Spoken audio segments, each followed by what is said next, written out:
agora, de volta em todas as plataformas. Educadora Meio-Dia. 1h35, nós estamos de volta para o Manjar do Marquês, o melhor bacalhau do mundo, da Washington Luiz, quilômetro 154, Posto Grau, Barreirense. Manjar do Marquês, uma delícia. Conheça o Manjar do Marquês, caso você ainda não tenha conhecido, e peça em casa também, pelo delivery, inclusive pela internet. Você pode acessar Manjar do Marquês e pode fazer pedidos pela internet.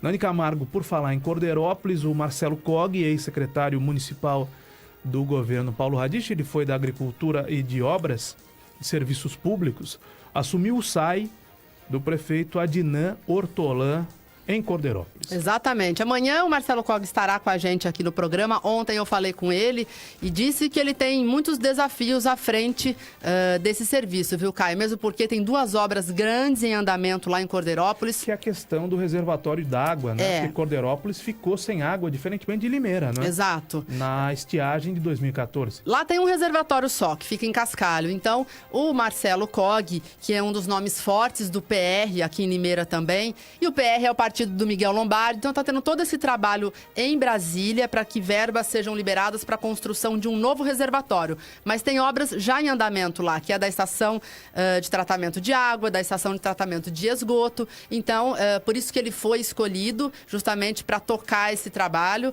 E a nomeação já saiu no Jornal Oficial do Município pelo prefeito Adnan Hortolã, e amanhã ele estará no programa. Carlos, o Marcelo Alberto, é muito competente nesta área, muito engenheiro, bastante conhecedor dos assuntos. Aqui em Limeira ele foi, inclusive, perito nessa área. Tem um grande conhecimento nessas atividades. Fez um trabalho de respeito na Prefeitura Municipal de Limeira. Então, realmente, eu acho que Cordeirópolis ganha muito com a área portaria, com a ida dele para a Prefeitura de Cordeirópolis. Foi professor também da Unicamp. Marcelo é muito competente em tudo que faz. Você tinha razão, né, Carlos Alberto? Não ia acabar a água do mundo, né? Aquele 2014 que nos deixou a todos alarmados, né? Porque o que tem chovido ultimamente também não é para acabar a água do mundo, né? Pois é, eu sempre disse que a coisa é cíclica, né? Não vou ficar aqui chovendo no molhado, não, hein? Carlos Alberto, você, apesar de muito jovem, já tem na sua profissão, você é longevo na sua profissão, né? Você está nesse negócio há mais de 35, há quase 35 anos, né? Há mais de 34 anos. No rádio há 34. Agora, tem um cara lá no Japão, que inclusive passou pelo futebol de Limeira, chamado Kazu, conhecido como Kazu, mas chamado Kazuyoshi Miura, que aos 50 anos continua jogando futebol. Que impressionante. E ele renovou o seu contrato por mais um ano. Eu fico imaginando aqui, eu não consigo dar um pique de 100 metros, imagina em um campo de futebol, jogando futebol. Conhecido atacante Kazu renovou com o Yokohama Futebol Clube, clube que defende desde 2005, portanto há quase 13 anos, por mais uma temporada. Ele começou sua carreira profissional em 1986, jogou pelo Santos, pelo 15 de Jaú, pelo CRB, jogou pela Inter, pelo Coritiba. Eu não me lembro da passagem dele pela Inter. Porque o Japão naquela época dizia-se que japonês não sabia muito de bola, né? Depois que o Zico foi pra lá, que começou a melhorar. É que o japonês aprendeu a jogar, Exato. Né? E o Kazu também jogou no Genoa da Itália e no Dinamo de Zagreb. Não, você percebe que é um nome de respeito. Passou por clubes muito importantes no futebol mundial, né? Só que é um caso quase inédito à época, né? Um japonês jogando há mais de 30 anos no futebol brasileiro. E é um caso hoje, imagino, inédito. É o jogador de futebol mais longevo da história do futebol, né? O Juan Manuel Fangio, na Fórmula 1, foi campeão do mundo com 46 anos. Pois é. O Emerson Fittipaldi depois, mas cá entre na Fórmula nós, Indy, correu até os 49 anos. Agora o Kazu, com 51 anos... Cá entre nós, Fórmula 1 com 46 anos não é um futebol com 50, né? Não dá pra comparar. É muito menos exigido, né? Será? Hoje talvez não, mas na época do Fangio, né, não era assim, tão... na época do Fangio, seguramente, né?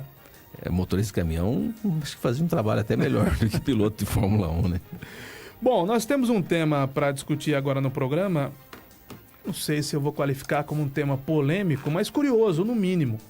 Há alguns países do mundo, né, salvo engano, nos Estados Unidos, na Califórnia, em que é já foi aprovado há muito tempo o uso medicinal da maconha ou da cannabis, né? Canabidiol, que é uma substância à base do THC, que é extraído da maconha, não é isso? Exatamente, Caio. E um advogado aqui em Limeira entrou com uma ação pedindo um tratamento médico. Tratamento médico à base de canabidiol, à base dessa substância extraída do THC, à base de maconha, né? O uso medicinal da maconha. E parece que ganhou, né? Ganhou, conseguiu sim. Na verdade, é uma substância cara, é um medicamento caro e geralmente recomendado para quem tem epilepsia. Mas não é ainda aprovado pela Vigilância Sanitária. Então, é isso que a gente vai saber com o advogado, é o Lucas Cardoso, foi ele que moveu esta ação. Lucas, boa tarde.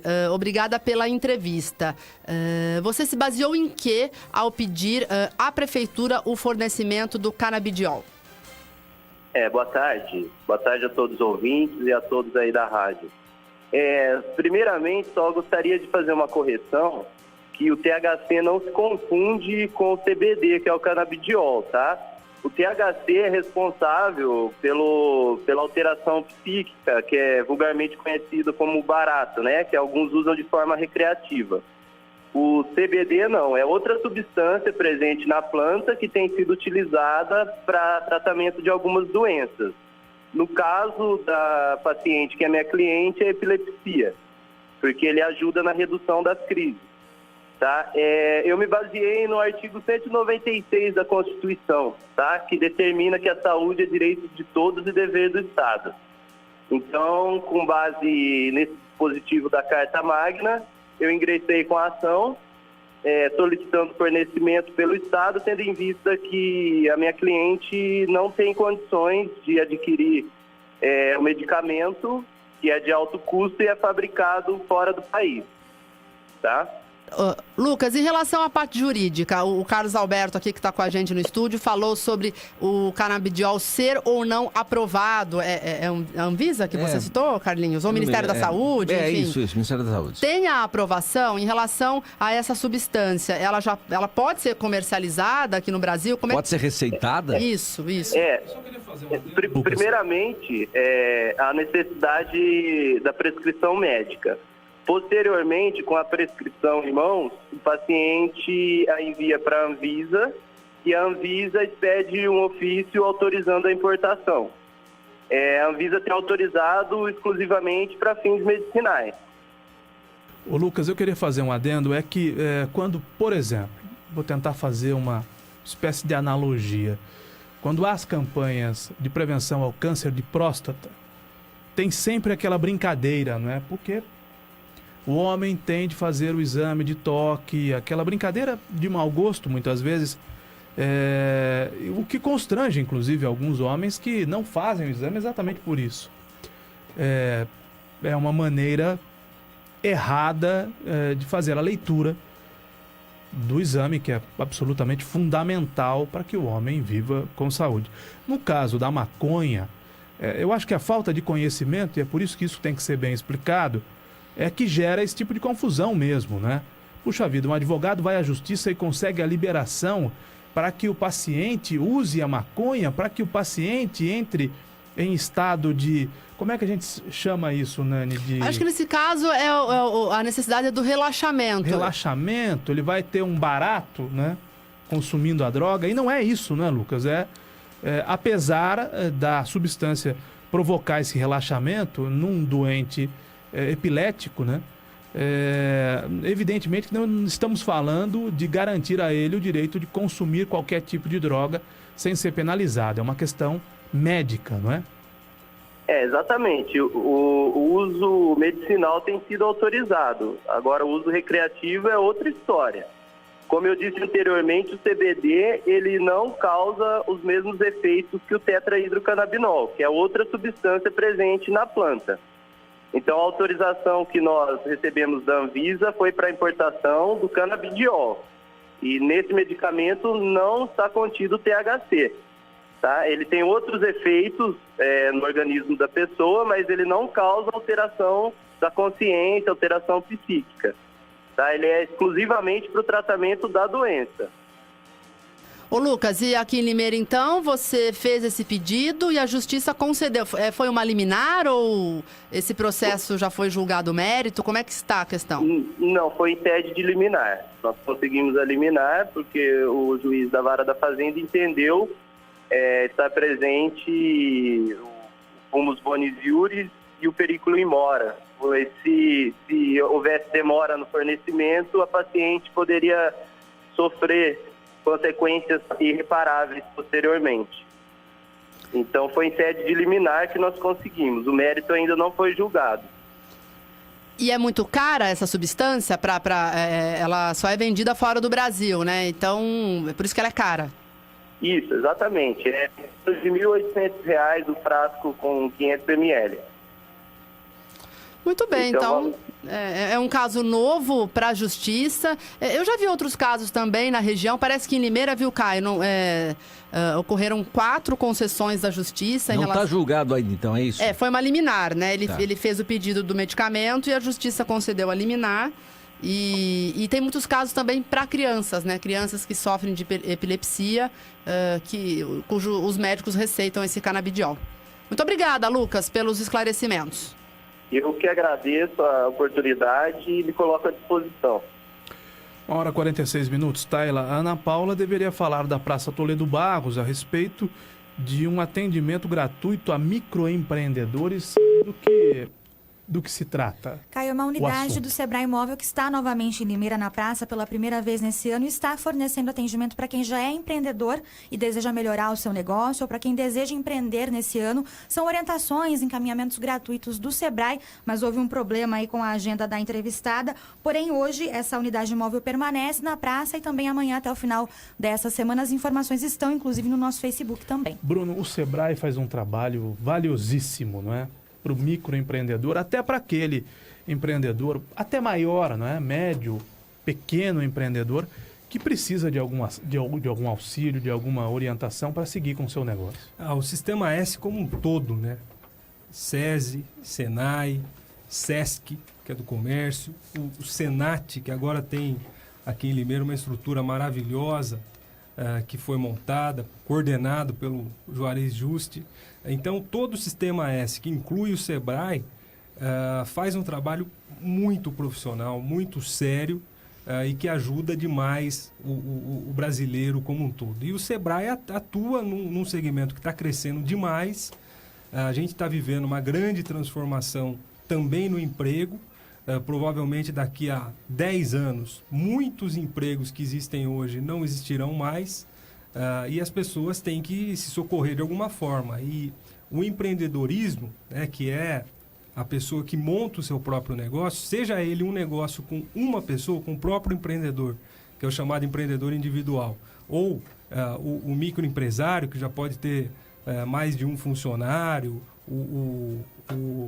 os outros tipos de empreendedores que tem, o Sebrae é quem ajuda, é quem treina, é quem faz com que a pessoa que tem determinada habilidade para fazer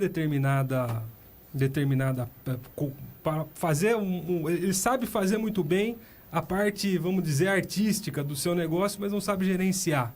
E o Sebrae vem com essa parte técnica, ajuda a questão da formalização, questão dos impostos, o treinamento, como contratar, como pagar, onde buscar dinheiro, como melhorar o fluxo de caixa da empresa e outras coisas.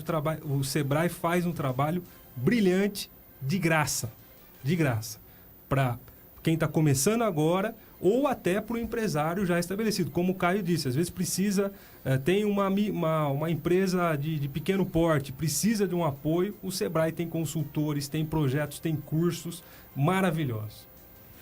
1h49, brevemente, Taila, muito embora a gravidade do fato seja alarmante, no Facebook da Educadora e no site educadora.am, a notícia: mulher se joga do prédio para fugir de um prédio, de um edifício de apartamentos, né? Para fugir da violência do marido, ela corre o risco de ficar paraplégica, mas tamanho foi o desespero dessa mulher que ela se atirou De que andar, Thay? Do segundo andar, Caio. Um caso impressionante. 6 metros de altura, né? Aproximadamente 6 metros, um caso que aconteceu em Manaus, foi registrado ontem, na verdade, e essa mulher relatou que ela sempre brigava com o marido por ciúmes, enfim, as brigas eram constantes, ela era agredida, ainda não havia feito a denúncia, e por desespero, com medo da agressão e até mesmo de morrer nas mãos do marido, ela acabou se jogando, então, do segundo andar, pode ficar agora com paralisias, enfim, na coluna, nas pernas, mas está internada agora, e a imagem que está circulando na internet é impressionante, a imagem dela se jogando da janela desse prédio em Manaus, e agora o homem já foi detido, vai ser investigado agora, vai responder pelos crimes que já cometeu anteriormente, porque havia um histórico no caso de violência doméstica. Então esse homem já foi preso e ela está internada agora em estado grave. Ô Nani, imagine, eu vou perguntar às mulheres do programa, né? O tamanho do desespero dessa mulher, ela preferiu arriscar a própria vida saltando de 6 metros de altura a ficar com o marido, que fazia seguramente da vida dela um inferno, né? Ô Caio, essas agressões que ela sofria, é que agora a notícia vai ser destrinchada, mas com certeza seria, assim, há muito tempo, né? Acho que ela tava, sabe aquela coisa da gota d'água? Né? Acho que, agora sim, o que me estranha e o que me deixa triste, né? Porque embora com a Lei Maria da Penha houve um grande avanço em relação a isso, mas veja, muitas mulheres ainda não denunciam, né? A gente não sabe se é porque elas são sustentadas pelo marido, ou é porque tem filho, enfim. Mas olha esse caso, ela nunca denunciou, ela tentou se matar praticamente, aliás, é um fato né? curioso sobre esse assunto, né? Não, ela preferiu morrer a continuar vivendo... Ou então, mas por que não denunciou, né? Por que de repente não procurou a polícia, não procurou uma psicóloga para ter um atendimento adequado, para não chegar a esse ponto? E o medo? Exato. Engraçado, né? Até tem um fato curioso a respeito desse tema, que a semana passada vocês viram na entrega do Globo de Ouro, algumas atrizes internacionais famosas, muito famosas, denunciando vários assédios sexuais. E na terça-feira à noite, a Catherine Deneuve, que é uma das mulheres que são um dos maiores fenômenos da arte cinematográfica da França, símbolo sexual, sexual da França, organizou com mais 99 mulheres um antiprotesto contra esse tipo de ação, dizendo que está perdendo o romantismo, está perdendo o glamour das cantadas homéricas que fazem parte da própria formação, né, do gênero masculino, enfim, tem um protesto das francesas lá. O que ela disse, na verdade, em outras palavras, é o seguinte: assédio sexual é crime, não é? Violência sexual é crime, é evidente que... Mas uma cantada não é. O estupro é um crime, ela, né? Sexo sem o consentimento da mulher é crime, Não há o que discutir, né? É um tipo de violência que talvez provoque na mulher sequelas, né? Consequências, e a partir dessas consequências, sequelas que nunca mais se apaguem, né? Agora, uma cantada não é. E aí me pareceu razoável o que disse a Catherine Deneuve, né? Ainda que a cantada seja mal educada, ou que seja mal interpretada, ou que seja até insistente, é mais ou menos isso que ela diz, eu não sei o que as mulheres pensam. Mas eu, como homem, me parece razoável que ela defenda que os crimes devam ser punidos como crimes que são. Agora, uma cantada mais insistente, não necessariamente é crime, na opinião dela, né? É no mínimo uma situação desagradável, né, Caio? Quando é uma situação de cantada que é insistente, que a pessoa está sendo inconveniente, ela pode acabar deixando a mulher, no caso, se sentindo pressionada, às vezes com medo, principalmente quando parte isso em algum ambiente de trabalho, em algum caso em que essa mulher depende ou responde a esse homem de alguma forma. Se for uma autoridade, por exemplo, que fica insistindo com a mulher numa situação de cantada, é desagradável, sim. E às vezes a mulher acaba não falando nada, acaba dando uma risada, saindo ali pela tangente, porque tem medo, às vezes, de dizer não. Então, eu acho que não é crime, mas é, no mínimo, desagradável, deselegante, né? Caio, é que a gente tem que diferenciar, e vai muito da mulher também. Se ela está num ambiente de trabalho, aí tem um colega de trabalho que faz um elogio para ela. Aí faz no dia seguinte, faz no outro, ela não dá bola, e o cara fica em cima. Então, essa linha é um assédio? Isso está atrapalhando o trabalho dela? Ou não é? Ou a mulher leva de boa? É um assunto... Você está entendendo? Então, complicado, assim, né? A gente está falando de caso extremo, de uma mulher que apanha do marido, aí é patente. Não pode ser até tão curto porque... assim, né? Se você for falar, a cantada é crime? Até porque... Não é crime. Agora, se a mulher entender que isso está acontecendo todo dia, ela pode perder o emprego se ela não der... Aí já é um outro contexto. Eu não conheço na minha vida, né? Eu não conheço nenhum tipo de relacionamento entre homem e mulher que não começou por uma fé, por uma cantada, por um flerte, por um piscarzinho. Obviamente, perfeitamente. Nem sempre. Há muitos casais que a namorada, a noiva, a esposa... Inicialmente não queria de jeito nenhum aquele namorado. Depois se apaixonou. Noivo, depois se apaixonou por ele. O problema é quando esse assédio ele toma uma conotação de perseguição. Deixa a pessoa perfeito. intimidada, com medo. Aí acho que passou no limite, né? Exato. Né? Quando hierarquia, por exemplo, sobre trabalho, hierarquia inclusive financeira, com ameaças, aí claro que é crime. Claro, é óbvio que é crime. É óbvio, né? É óbvio. Mas os grandes relacionamentos, os grandes casamentos sempre partiram de um affairzinho, de uma paquera. Eu conheço um punhado de histórias que a mulher diz, olha, não dava a menor bola para ele, não queria saber dele. Né? Se ele não tivesse insistido, a gente não estaria casado há 30 anos. O mundo, os homens estão perdendo o romantismo por causa disso, né? Tá ficando careta ser romântico. Sim. Né? E algumas mulheres a gente sabe que eu sou romântica, gostaria de que o meu relacionamento fosse mais romântico. E os homens acabam naturalmente esfriando, né, o seu comportamento. É uma coisa natural. Comportamento humano é difícil, repito, de analisar brevemente. Taila, a ouvinte Renata pergunta a respeito da Operação Cacareco. Como ela faz para se informar sobre a agenda do Cacareco? Caio, eu tenho uma programação do Só Cacareco no e-mail, eu vou achar aqui a programação, a gente já fala para ela, já dá a informação, mas termina amanhã já, porque eles passaram a programação dessa semana, né? Então acho que tem amanhã alguns bairros sexta, né? Amanhã, então... Sexta é o último dia. Informa, então, mas eu vou levantar a informação. Ou no Facebook da Educadora. Bruno, até amanhã. Até amanhã. Taila, até amanhã. Até amanhã, Caio. Carlinhos, até quinta que vem. Até quinta, um abraço, obrigado. Nani, até amanhã. Até amanhã, Caio. Padre Marcelo na sequência, depois o Edmundo Silva ao STL com a Hora do Trabalhador e a equipe de esportes da Educadora e da Gazeta de Limeira com um painel esportivo na tarde campeã de audiência em todas as plataformas. Fiquem todos com Deus, até amanhã, tchau pessoal.